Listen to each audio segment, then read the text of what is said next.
nama tokkotu fuudha barbaade. Meena dhagaa jirtanii mi?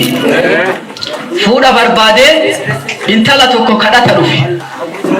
Intala tana jaaladhee intala tana qaadhimachuu barbaada. Naa kadhadhaa jedhe. Abu ati nama gaarii, ati nama salaatu, ati nama soomu halkan qiyaama guyyaan keessa yaama, ati nama gaariidha. Intalti tun nama badduudha siif hin taatu tabiraa siif soynaa jedhaniin. Ani tan malee tabira yeroo garii bar waan qalbiin ta'e itti ejjitu malee waan biraa osoo namni ta'u huruleen illee si dura qabe toleen jettu qalbiin tun. Garaan waa jaalatu kun rakkisaadha. Aboon intalti tun badduudha. Intala tana ittiin dhiyaatiin jennaan anatu sirreeffata, anatu tartiibatti godhata, rakkoo takkan qabu naa kennaa jedhe. Erga akkas taate ati nama gaariidha sin dhoorgannu fuudhi jedhanii ni kaa'idhaniif. Intalti osoo inni ni kaa'idhatin dura mana keessatti akka feete taati abbaa duratti bilbilaan akka feete haasofti waan barbaadde godhatti beek. Mana kanas dhufnaan akka feete ta'uu eegalte. Namtichi nama malaan biyya bulchu namni dura maatii bulfataa beek. Akkatti bulchuu beeka, akkatti haadha mana harkatti deeffatu beeka. Maarree wanni godhu midhaan xaasaa rabbi sodaadhu ta'etti.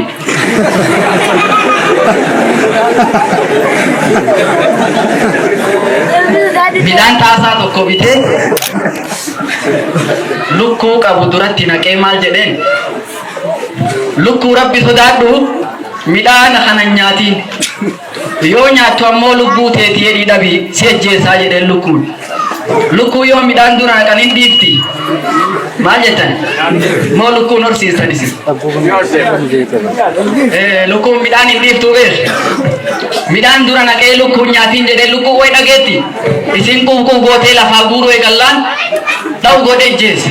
Intalti ilaaluu jirti beek. Kuni namuma akkamii ka lukkuutti haasawu. Lukkuun nyaatiin jedhee lukkuun nyaannaan ijjeesse. Rifattee of keessan talti.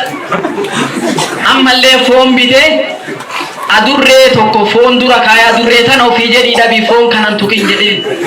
Adurreen foon hin dhiiftuu beek. Adurreen foon nyaachuu eegallaan adurreellee dha'ee ejjeesse. Amma maarreen talaan garagalee waan jedheen ofii jettu qajeeli yoo siin ta'in atilleen karaa lukkuutii fi adurree deemuu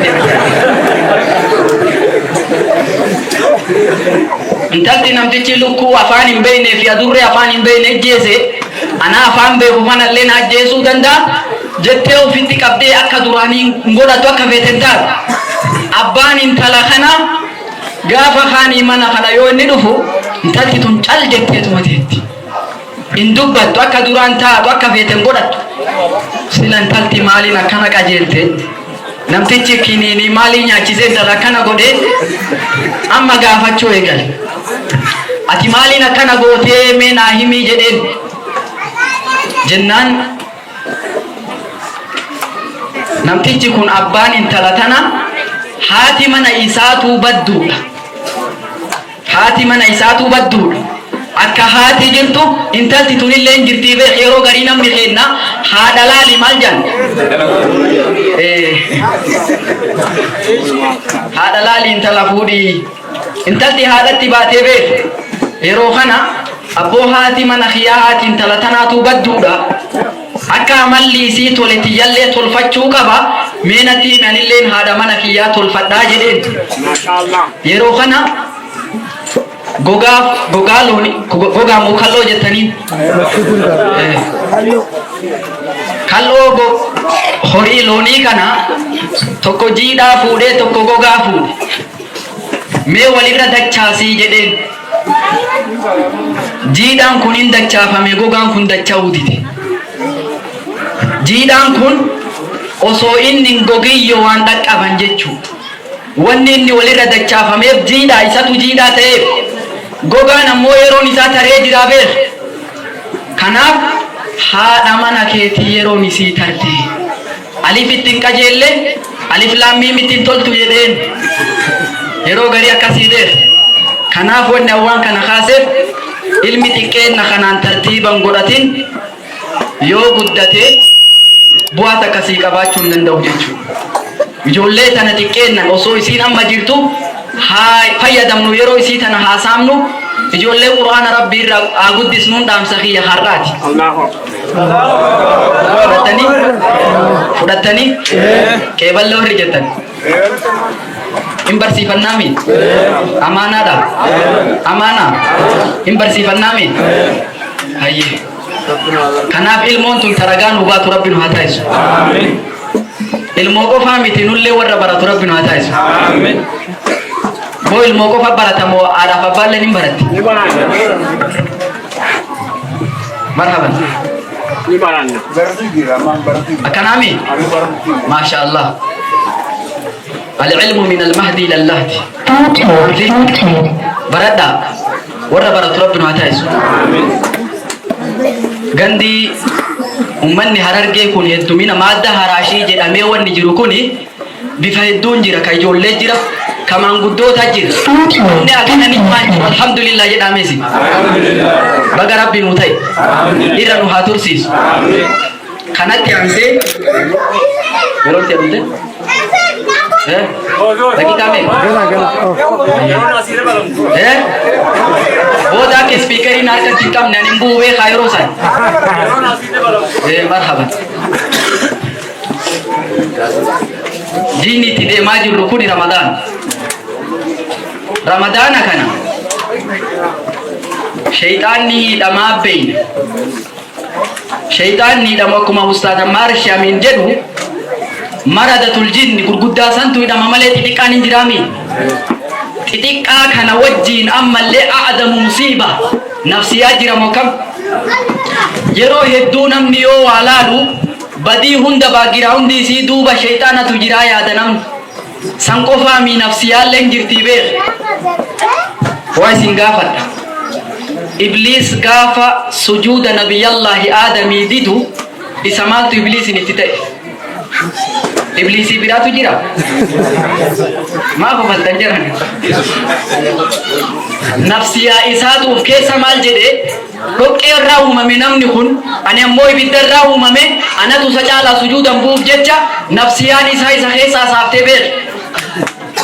Malee shayxaanni biraa isa shayxaanatti hin taane baagiraa hundii badii cufa nafsiyaalleen duuba jiraachuun malti yoo luugamatti hin godhin.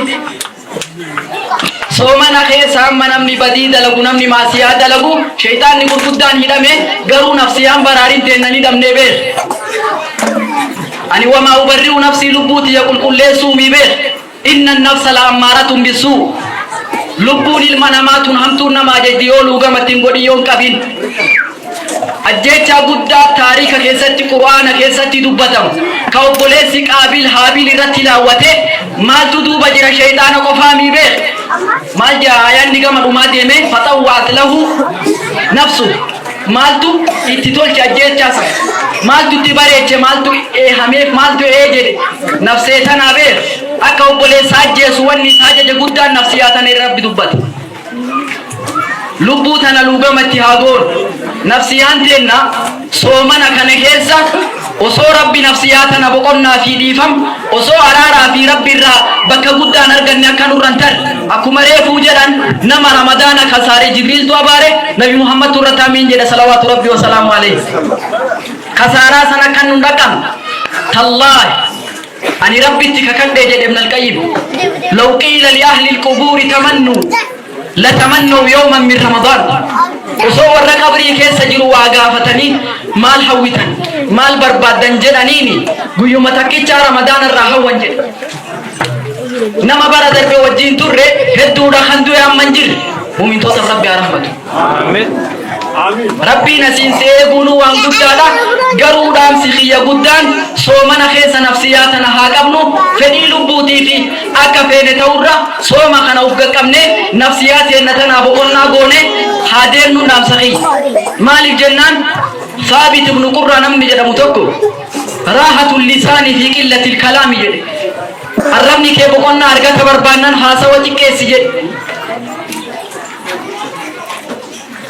waraahatul jismi fi qillati ta'aam qaamni kee boqonnaa argatuu barbaannan jasadni kee boqonnaa argatuu barbaannan nyaata xiqqeessi jedhe أما تي رمضان يو سينجدان توباتو سيدرو دو فامو شرباتو سيدرو دو مالجي أبو تكوتو مالجي رمضان يو جدان وب سومانا خنا سامبوسا في شربان ندورا دي ماجي جيني جيا شرباتي ميجاس جيا توباتي غراكنا غوتو هاير اسمو قامني كي بقولنا أرغتو بربانن جدي ثابت ابن قرة nama tokkotu imala deemaa jira beela'ee kaf jedhee dadhabee jennaan mana namatti goree ulaa dadhaye mee waa rahmata naa godhaa jedhe akkas taatu namtichi mana ol seenee haadha manaatiin waajiranii keessummaa nama imala deemu tokkotu waan gaafataa waajiranii jennaan qixxaan hin jire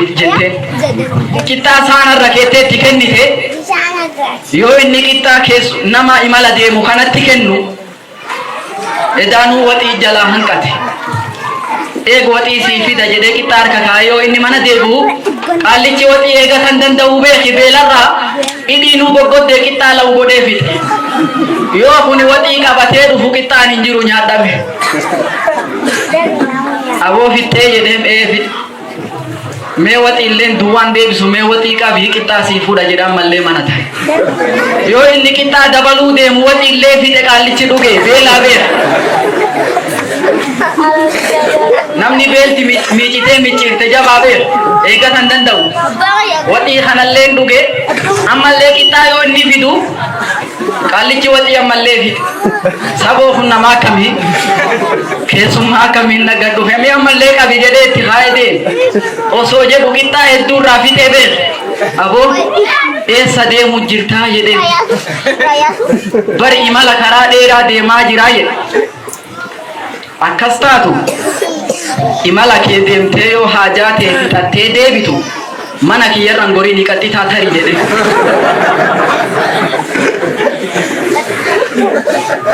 kanaf yero ramadana kana kessa nyaata haetti kesu bomba rabbinutti gaditi te kana nyaata nakam namni garin akkuma nama sonutiraki ashawa fa'u nyaata kana garangu takana kangone rahatul jismi fi qillati ta'am qaamni ke boqonna argatu barbaannan nyaata dikke sije warahatun nafsi fi qillati al-atham nafsiyan tanti ammo boqonna argatu barbaannan maasiya firra dikke sije sabit ibn qurra rahmatullah alayhi no ta'e